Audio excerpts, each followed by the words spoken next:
Hello, everyone. Good afternoon, good morning, good evening. Welcome to our short video. I'm Dean Leffingwell, and it's my privilege today to interview some folks from Chevron who have done an amazing job of large-scale transformation and cloud migration using SAFe. Specifically, I'll be talking to Konstantin Popov and Rochelle Tan, who are both solution-trained engineers. So we don't often get a chance to get two STEs together for an interview. So with that, I'm first going to have our guests introduce themselves. So please tell us who you are and what you do at Chevron. My name is Konstantin Popov. I'm a solution-trained engineer for IT Foundation Platform. I am also the IT Foundation Platform LACE Manager. Hello, my name is Rochelle Tan, and I am also a solution-trained engineer with the Cloud Readiness Acceleration and Digital Enablement Program within Chevron. I am also an internal digital consultant within the organization. So tell me a little bit about Chevron IT and your history with Agile and how you managed to find your way to SAFe. Chevron is a large integrated energy company. We have roughly 50,000 employees that operate across 84 countries. And a big IT staff. Very big IT staff. Yeah. And so it's important, and we found it was essential for us to have a way to align and orchestrate the work that is happening within the organization, within different organizations within Chevron. And we found that SAFe was a great framework to allow us to do that, as well as create transparency between the different trains, between the different platforms portfolio, in order to ensure that we are moving in the same direction as we deliver value to our customers and to our stakeholders. Were there pockets of evolving agility, Scrum and XP and Kanban that then kind of got integrated in this new model, or did this new model really bring kind of Trojan horse all the other Agile practices in? Chevron has been very successful managing projects using Chevron proprietary project management system. But the change is constant and the world around us is changing. Introduction of the cloud, increased usage of the Agile frameworks, shift from a project to product-centric approach, as well as increased focus on customer centricities are all extremely important catalysts for change. And for Chevron, one of the key catalyst, I guess, was the cloud migration. So was that the tipping point that said, we're going to move everything in the cloud, we can't use this, we can't do this using our normal way of working? We've ran a traditional program early on looking at cloud adoption, and we've learned a lot. It was a very important exercise, and one of the learnings was that we cannot waterfall our way into the cloud. And this is where we started the one Scrum team, and we pulled our key resources into this team. And then the team doubled in size every month. We switched from month 3, I guess, we switched from true Scrum to scale the Agile framework and ran our first PI and introduced Essential SAFe. And now we've gotten to the point in 3 years, the program was 700 people, 60 plus teams across a variety of trains. And how many applications are you migrating? We have about 5,800 applications. We're going to be migrating somewhere in the line of, and Konstantin, feel free to chime in here, I believe somewhere in the line of like 3,000 or? So you should say that we have thousands of applications. Thousands, okay. And to date, we have over 1,000 applications in the cloud. And how did SAFe assist that transformation, moving all those apps to the cloud? So what we've done to be effective in migration, we gave a bit of autonomy based on who owns the application. But with that, we also needed some form of structure in order to ensure that we're prioritizing the applications that we're migrating. We have enough architecture runway that will support the different apps that we're migrating, whether it was an IaaS app, a PaaS app. So those the organization or Chevron realized that, SAFE framework is very effective in helping us lay out the foundation for this grand initiative, this endeavor that we were pursuing. So I'm imagining teams being taught in classes by Chevron employees and SPCs and consultants and others. I'm imagining some pretty exciting large-scale PI planning sessions. I'm imagining standing up solution trains, and then I'm imagining COVID. Yes. So what was that like, and how did you manage to keep momentum, if you did, in application development when nobody can go to work anymore? This is a good question, Dean. We were in the middle of integrating Cloud Readiness Acceleration Program with the IT Foundation platform. And we were coming up to the PI planning event, PI 20.2. And we were in need of, we were standing up new trains, new teams, onboarding new resources. And when everything stopped, we were looking for anybody and everybody to help us get through this. So we've reached out to Scaled Agile and trying to figure out what kind of resources do we have for collaboration. And this is where our partnership with Safe Collaborate started. A while ago, George Schlitz and Luke Hoffman introduced us to the predecessor of Safe Collaborate, and we were somewhat familiar with it, but really it started in March, and in partnership with Inbar and Andy, that they've listened to all of our needs, and in 3 weeks help us run a virtual PI planning for close to 800 people. So the 800 people, I assume that's multiple arts in a solution train, a single solution train, or did multiple solution trains plan at the same time? So the planning was sort of staggered between trains. Some of them were solution trains, some of them were arts. We did it in a way, we orchestrated it in a way where we don't have everyone doing PI planning at the same time. That also helped us in scaling the education of how to use the tools, and especially with Collaborate, and how to get folks accustomed to this new way of planning, of doing it remotely as opposed to doing it mostly in person in the past. So that staggered process helped. So Collaborate is fairly new on our offering, and of course we wouldn't have imagined that the first big demand was going to be supporting distributed PI planning, and then of course we're moving into the classroom management as well with a virtual classroom. Have you found your way to other templates and forums, different types of uses of Collaborate?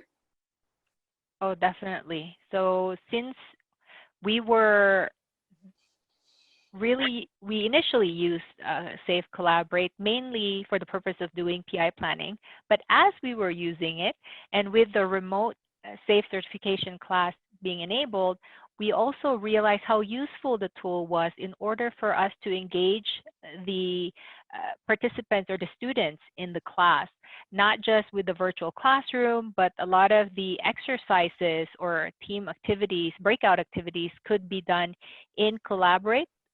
I know we have options right now between PowerPoint and Collaborate, but I see the big difference of doing it in Collaborate. In addition to that, we also conduct design thinking and remote collaboration activities using Collaborate. And so it's I would say one of the key success factors for us to still be able to operate in this remote setting that we have. Well, Collaborate was initially invented in support of market research, get lots of people online to have opinions, things like prune the product tree and other and empathy mapping, et cetera.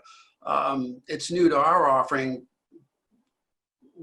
As we moved into design thinking in the front end of Safe, it seemed like there was going to be a lot of value there. So we're happy to see you found your way to that and put it to good use immediately.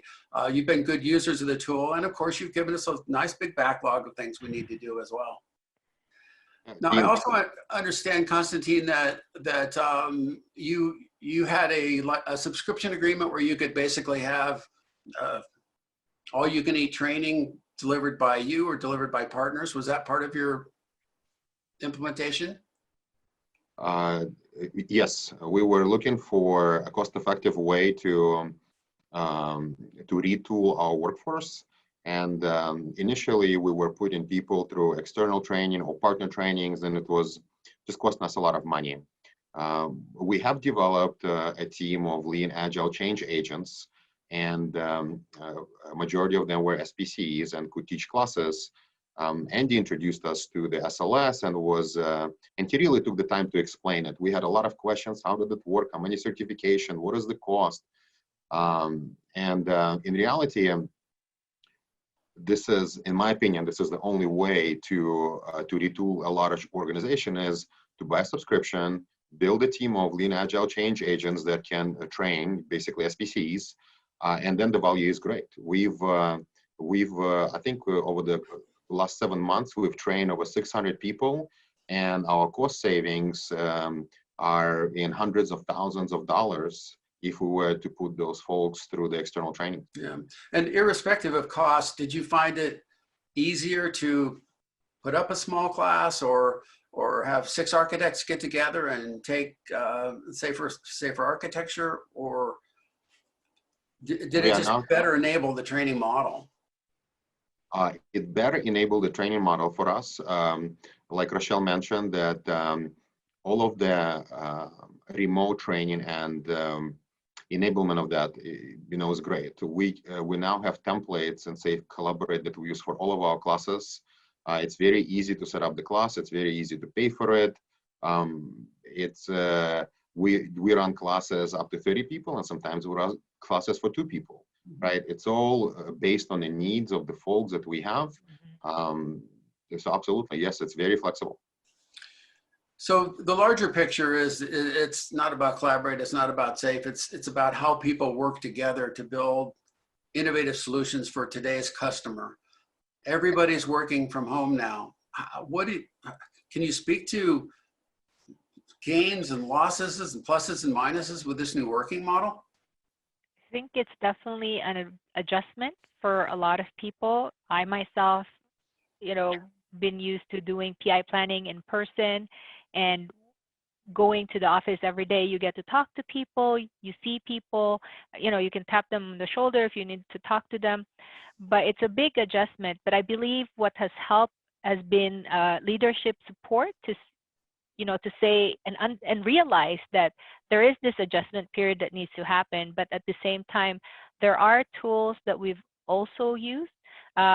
Even prior to going remotely, Chevron being a very large organization, we have offices all around the world. So we have been leveraging tools like WebEx, Microsoft Teams, Azure DevOps for work item management, and more. But more recently, we've also engaged other, third-party applications to help us out as we mature in our practice.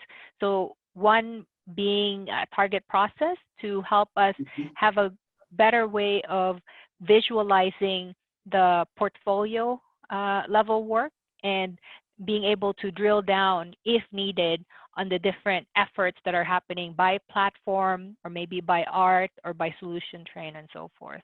Yeah, I think everybody realizes you have to tool at scale no matter what. So here's a tough question. What's it going to be like when this is no longer the case? Are we all going back to the big room? Are we going to continue to work from home? What do you think? Dean, this is a good question. I think some people love it, some people hate it. I think with proper enablement, majority of our folks are saying that this virtual PI planning that we had was the best ever. Wow. People miss the big room and walking around. I personally love managing by walking around, and I love to check in on my people. But we are finding ways with with Teams, Safe Collaborate, and to be able to stay in touch, be able to collaborate on things, and get our work done. We stood up a number of new trains. We stood up a number of new teams. We've trained a number of resources. We onboarded many new people, all in this pandemic and challenging environment. and we have been very successful. And with those new teams, some of them are in a second PI and going extremely strong. That's fantastic.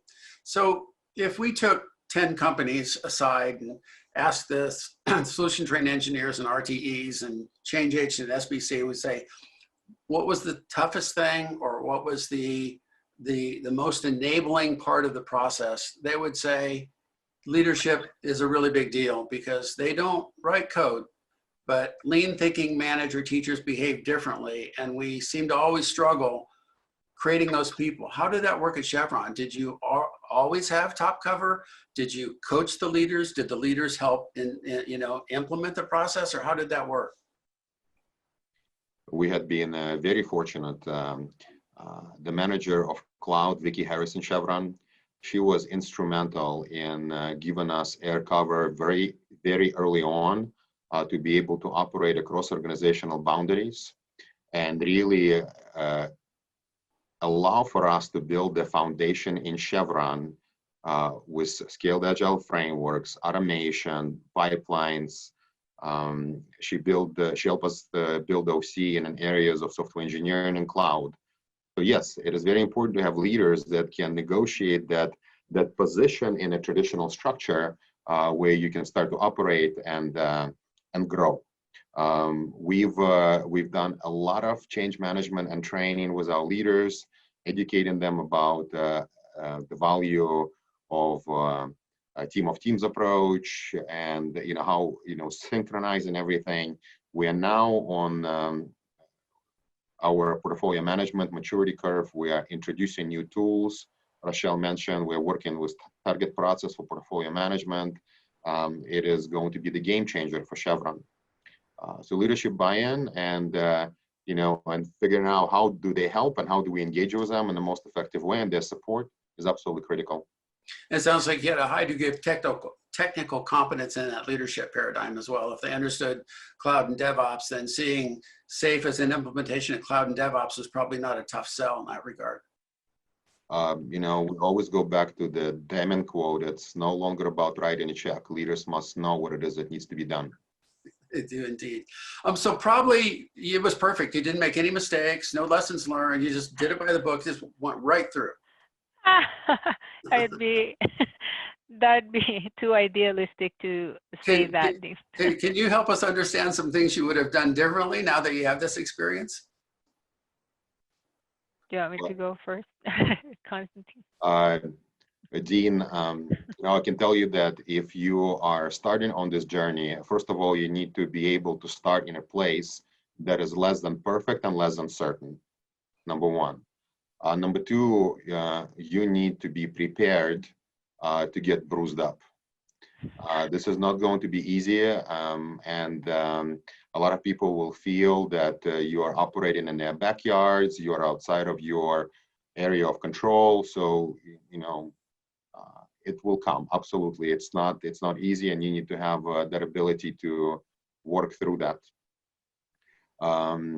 I would, if I had to do it again, my personal experience, I would pay more attention to working with various leaders and make sure that we are, during the initiation, we have an opportunity to enroll and onboard various stakeholders. If you fail to do that during the initiation phase or early on in your transformation, you're setting yourself up for a very difficult change management process. And that would probably be one of the things that I would change about how I did this.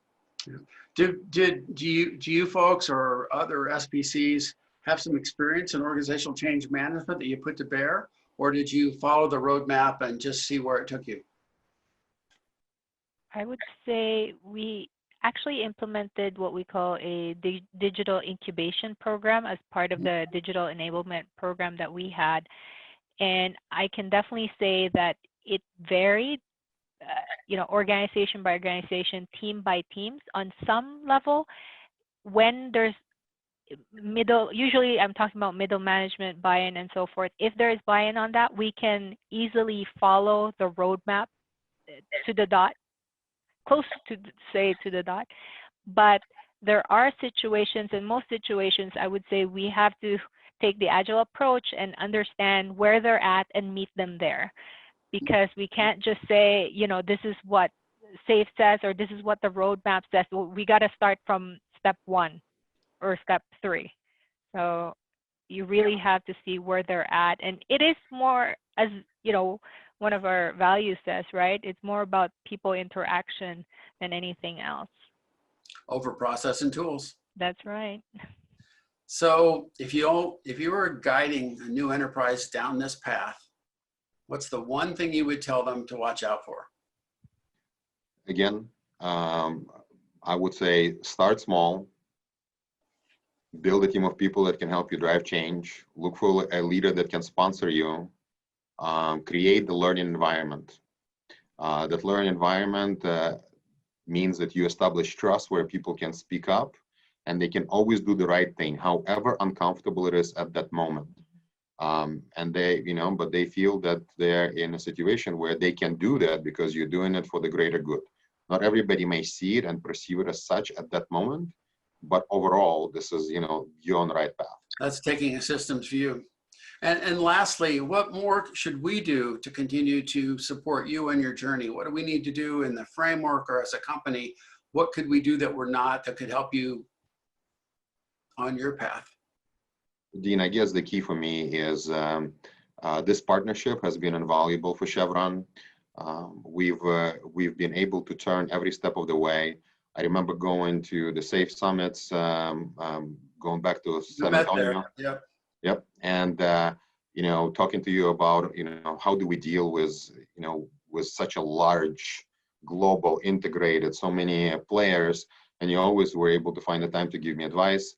I work very closely with Andy, with Inbar, and with many others at Scaled Agile to help us either with training or giving us really good speakers, right? You know, we had classes early on, like with APSM and with the new LPM class.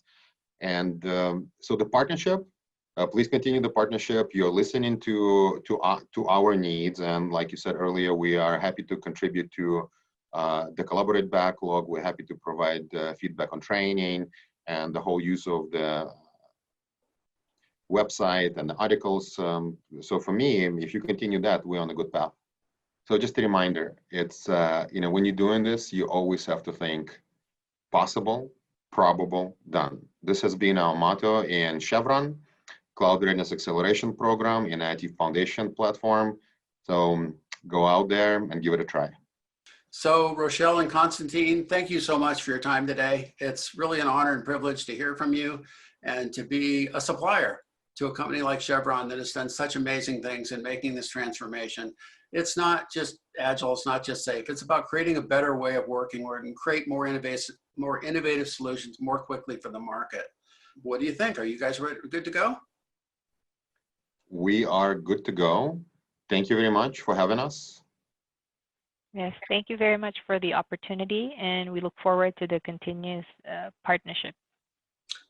I sure hope to see you in the field sometime, face to face.